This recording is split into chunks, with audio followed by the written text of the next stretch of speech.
While most runners still rely on heart rate zones to guide their training, the use of power or power zone training is rapidly growing in popularity. Power zone training pretty much has already taken over the cycling world, but was never quite as applicable to running due to the difficulty of actually being able to track someone's running power. Now, that all changed when Stryd released their original foot pod, which could track your foot through three-dimensional space and record the accelerations, impact, and force being applied to accurately calculate running power. Now, with the release of the new Next Gen Stryd Pod, the accuracy and ease of use for running power has never been better. The Stryd Pod has already become one of my favorite running tools of all time, and today I want to dig into why I think every runner should consider getting one. So most runners typically plan their workouts using heart rate and heart rate zones to help ensure that they are training the correct intensity to get a particular stimulus. But heart rate isn't always the best indicator for intensity. For one, it's a lagging metric of intensity, meaning that you might increase your pace or start running up a hill, and your heart rate will take a while to adjust and take some time to catch up. Similarly, you can slow down but still have a high heart rate for a long time due to this lag. And heart rate can also be affected by numerous other factors like the time of day, caffeine and hydration, and so on. So while it's useful, it's also far from perfect. Now, power, on the other hand, is instantaneous. The moment I start to run uphill or increase my pace, the Stryd Pod adjusts and lets me know my new power output. And if I start to run downhill, I'll instantly be able to see my power drop, indicating that I should pick up the pace. And other factors like caffeine have no impact on power, and so by using my power output, I'm less prone to errors that you see common with heart rate training. And with the Next Gen Stryd Pod, it gets even better as it accounts for wind as well. So if I'm running into the wind, the power needed to keep the same pace increases, and so I'm better able to adjust my pace in real time to ensure that I'm getting the correct training stimulus rather than trying to guess and wait while my heart rate takes some time to give me a better indication of my overall effort. Also, I have to mention, as somebody who likes to mix both outside and indoor running, like with Peloton or Nordic Track treadmills, the Stryd has been extremely valuable as it tracks your power output the same way whether you are running outside or on the tread, and so helps bridge the gap between those two training styles. So now if I'm taking a Peloton class, for example, I'll listen to what the instructors say for motivation and even adjust the incline on occasion with them, but I'll adjust the speed to stay in line with the power output that I'm currently trying to maintain. Also, especially as it's been really cold here lately, I'll start my running workout inside on the treadmill until I get a bit warm, and then I'll head outside for the rest of the run. And when you're using the Stryd, it can treat it all as the same seamless session.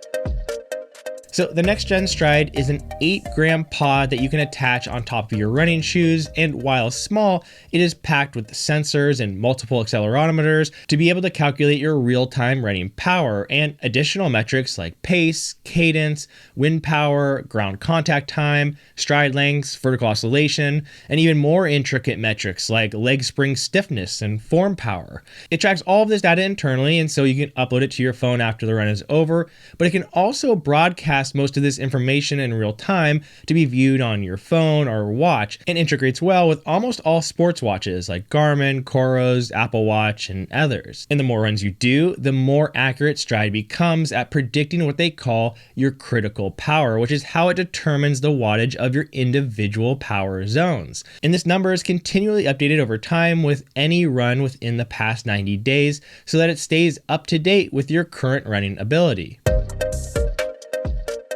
Now, I never used the original Stryd, so I couldn't tell you whether or not the improvements to the Next Gen Stryd are worth it if you already have the original. But according to Stryd, the Next Gen has upgraded sensors and materials which allow for 5 times improved responsiveness for more accurate pacing.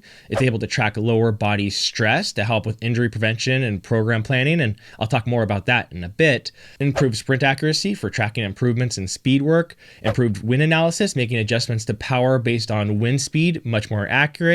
And there are also 3 new run profiles on the Stryd apps for Garmin and Apple Watches that give you more tailored pacing tools for road, track, and trail run types. The track profile, for example, will display even more responsive power numbers, whereas the trail profile gives less responsive but more stable power numbers, since the conditions on a trail run can change so dramatically with each step.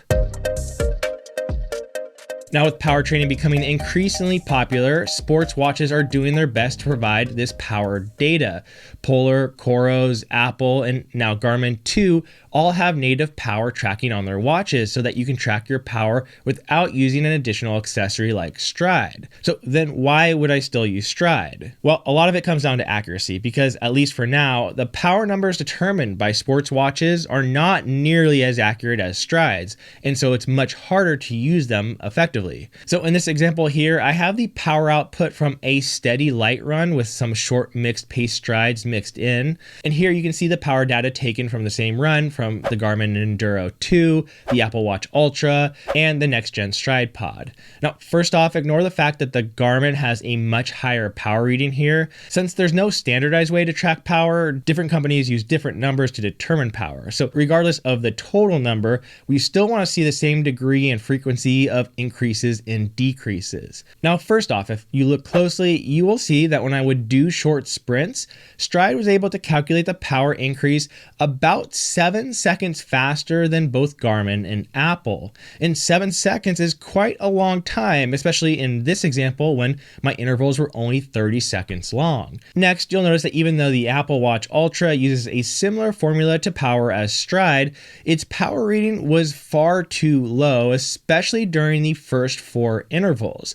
Only during the 5th and 6th intervals was it a bit more accurate. And on top, Garmin's power readings were pretty much all over the place, dropping up and down, and also having much too low power readings during the 2nd, 3rd, 4th, and 6th intervals. Given just how off these native power readings are from these higher end watches, they are still useful for sure, but I would have a much harder time training with them compared to Stryd, which works perfectly alongside these devices anyways. And what's cool about this is I think it helps bring down the cost of having a super effective training system for running, because personally, I would rather use this $210 Stryd paired with a lower cost watch like the Coros Pace 2, for example, than just using one of the more expensive sports watches alone. Of course, if you have a really nice watch, it will be even better with that Stryd Pod paired to it.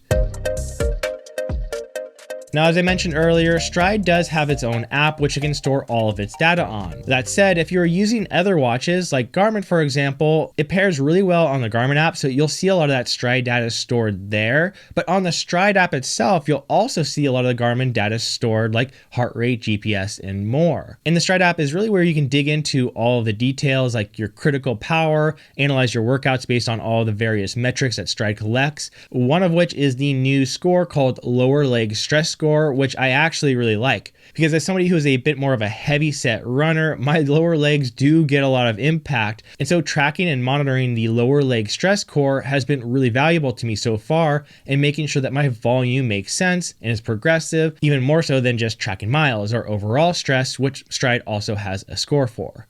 Now, on the app, you can add or create your own workouts to the schedule, and these workouts can be sent over to your sports watch as well. And this is pretty well done, but I do have to say it's probably my least favorite aspect of Stryd, because let's use Garmin as an example. I can send my workout over, but if I want to use it, I'll need to use the Stryd app on the watch, which means I can't really see most of the other Garmin metrics like tracking splits or even navigation. So instead, what I typically do is you can add the Stryd real-time power to your regular running metrics on the watch and see it there. And so I just memorize the Stryd power outputs that I want to hit instead of transferring the entire workout over. So the Next Gen Stryd has 2 options to purchase it currently. You can just buy the Stryd outright for $249, or you can purchase it for $149, but then are obligated to spend an additional $10 per month for 6 months of membership, making the total for that version to come out to $210. Now, the Stryd membership includes more post-run insights relative to your goals, 300 plus workouts that you can use that are automatically adjusted relative to your personal running ability, and the ability to have custom workout plans built for you and automatically adjusted. Now, personally, I am training for a half marathon and using a program built by the Stryd app, and I think it's really excellent, and I'm having a great time using it and seeing a lot of progress. Now, is it worth the $10 per month? I think so, but since Stryd essentially is cheaper to get with the 6-month membership included, you should have 6 months to get a better sense for yourself if you find the Stryd membership valuable enough to continue with. And personally, out of all the running accessories, tools, and gadgets that I've tested, Stryd currently is my #1 go-to must-have, and since it integrates with pretty much everything else that I use, I just keep it strapped on my running shoes and it's always good to go. Now, let me know in the comments, what are your thoughts about Stryd and power training? Again, this is Colin with Connect the Watts. Appreciate you being here, and I'll see you next time.